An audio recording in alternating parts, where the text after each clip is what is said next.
नमस्कार मित्रमैत्रिणींनो, कशा आहात तुम्ही? सगळे मस्त मजेत आहात ना? चित्रा काटकर किचन मध्ये तुमचं सर्वांचं स्वागत करते। आज आपण मागील गणपती निमित्ताने रव्याचे मोदक कसे बनवायचे ते बघूया। चला मग आता आपण कृतीकडे वळूया। आता मी गॅस पेटवते। गॅस वरती कढई गरम करायला ठेवले।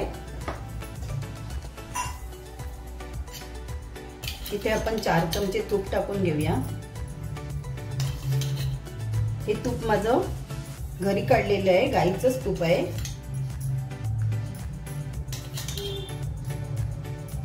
इथे आपलं तूप आता चांगलं गरम झालेलं आहे। आता आपण याच्यामध्ये 1 छोटी वाटी रवा टाकूया।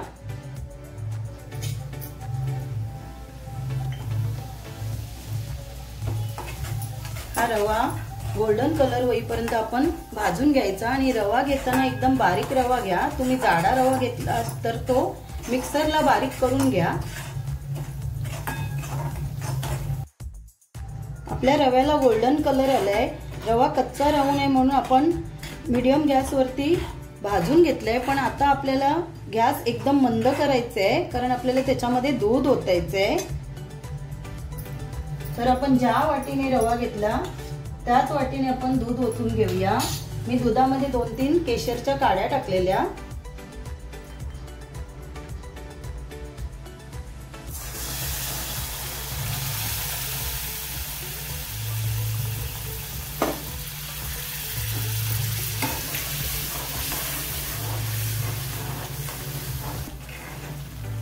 हे आता आपण इथे 2-3 मिनिटं चांगलं परतवून घेऊया।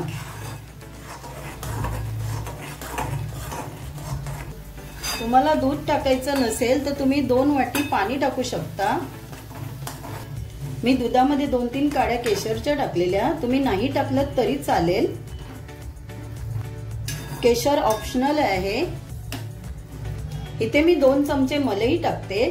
तुमच्याकडे मलाई नसेल तर तुम्ही फ्रेश क्रीम पण वापरू शकता किंवा तुम्ही दूध जास्त वापरू शकता।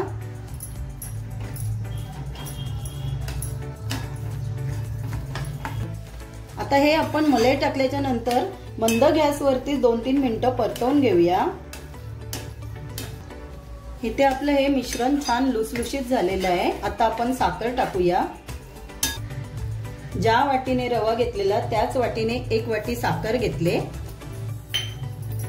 आता ही आपण 2 मिनिटं परतवून घेऊया। तुमची साखर जाडी असेल तर तुम्ही मिक्सरला थोडी बारीक करून घेऊ शकता।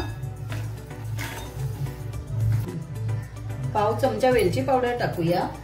मंद गॅसवर छान 2 मिनिटं परतवून घेऊया। आता आपण गॅस बंद करूया। हा रवा आता आपण ताटात काढून थंड करायला ठेवूया आणि रवा थंड होईपर्यंत आपण आतल्या सारणाची तयारी करूया। हा जास्त थंड करायचं नाही, कोमट असतानाच लाडू बनवायला घ्यायचे। आता आपण मोदकाच्या आतमध्ये भरायचं सारण तयार करूया। 10-12 बदाम, 10-12 काजू तुकडे, सुकं खोबरं बारीक केलेलं 2 चमचे। तुमच्याकडे जर सुकं खोबरं नसेल तर तुम्ही डेसिकेटेड कोकोनट ही वापरू शकता। 2 चमचे गूळ बारीक चिरून घेतलेलं। जर तुमच्याकडे हे गूळ नसेल तर तुम्ही रेडीमेड गुळाची पावडर मिळते तीही वापरू शकता। हे मिश्रण आता आपण मिक्सरला बारीक करून घेऊया। इथे आपण मिक्सरला सारण बारीक करून घेतल्यामुळे सारण छान मऊ झालेलं आहे। आता आपण त्याचे छोटे छोटे गोळे करून घेऊया।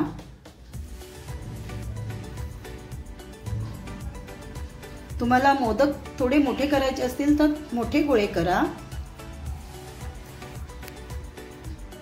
मी छोटे मोदक बनवणार आहे म्हणून मी छोटे गोळे करते। अशा प्रकारे हे सर्व गोळे मी करून घेते।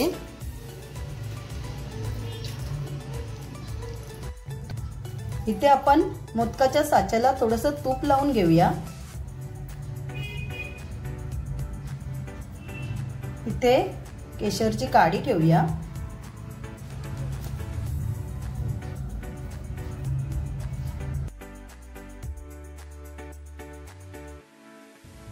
आपण इथे मोदकाच्या तिन्ही साच्यांमध्ये थोडा थोडा रवा भरून घेतलाय आता आपण बंद करूया।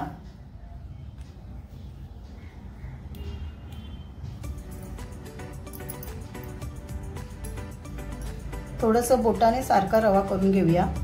रवा कमी वाटला तर आपण परत थोडंसं भरूया।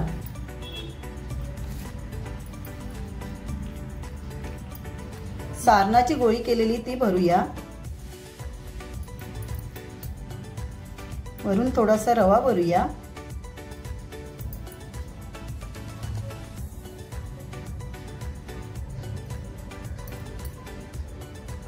मोदकाचं भांड उघडूया आणि मोदक काढूया।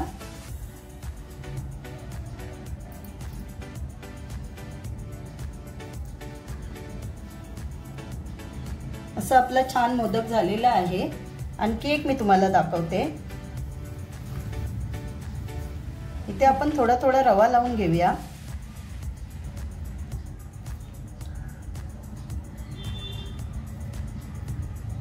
हे आता आपण बंद करूया।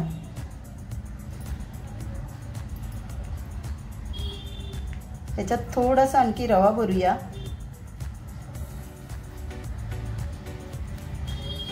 आता याच्यामध्ये सारण भरूया।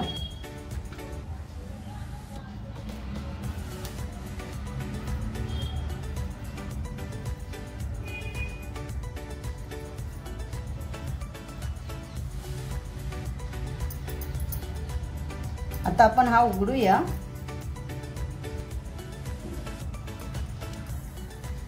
तुम्ही बघू शकता किती छान मोदक तयार झालेला आहे।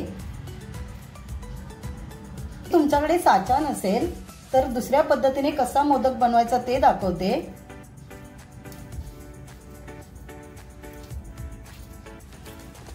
हा मी रव्याचा गोळा करून घेतलाय। आपण हा मोदकासारखा असा थोडासा मध्ये गोल करून घेऊया। ह्याच्यामध्ये आपण ते सारण भरूया आणि परत गोल करूया। आता आपण हा आतमध्ये सारण भरून लाडू सारखा गोल करून घेतलाय। आता आपण त्याला असा मोदकासारखा आकार देऊन घेऊया। जर तुमचा लाडू बांधताना रवा थंड झाला तर तुम्ही हलकासा गरम करून घ्या। हा आपला छान मोदकासारखा आकार देऊन झालेला आहे। आता आपण याला असा काटेवाल्या चमच्याने किंवा तुमच्याकडे टूथपिक असेल त्याच्याने तुम्ही असं करू शकता।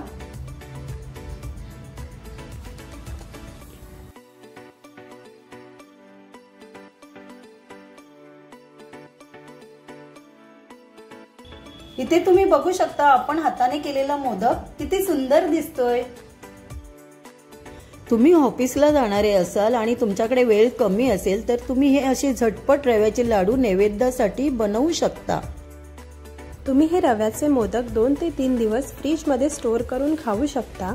तर ही रेसिपी तुम्ही नक्की ट्राय करा आणि आमच्या व्हिडिओला लाईक करायला आणि चॅनलला सबस्क्राईब करायला विसरू नका।